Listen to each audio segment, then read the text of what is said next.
Praise the Lord. Pray for comfort.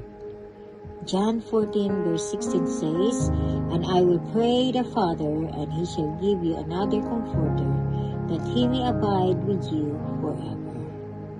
At ako'y dadalangin sa Ama, at kayo bibigyan niya ng ibang mang-aaliw, upang siyang sumainyo magpakailanman." Nasa information age na po tayo, kaya sagana tayo sa mga informations. Isang pindot lang sa computer, andun na lahat ang hinahanap nating information. Hindi po tulad noong unang panahon, kailangan pa natin magpunta sa library upang mag-research.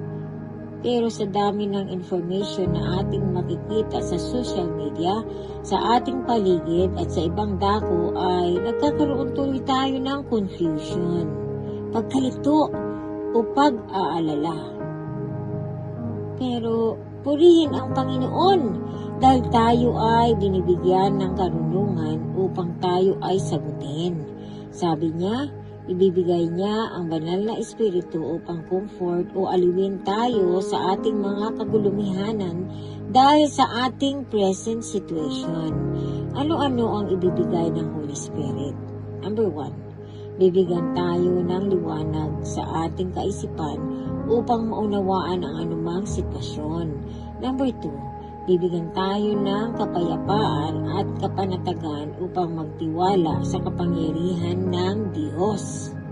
At dahil andito na sa atin ang banal na espiritu na ating comfort, ipanalangin natin na tayo ay gabayan, samahan at aliwin upang sa anumang panahon tayo ay maging panatag at matatag.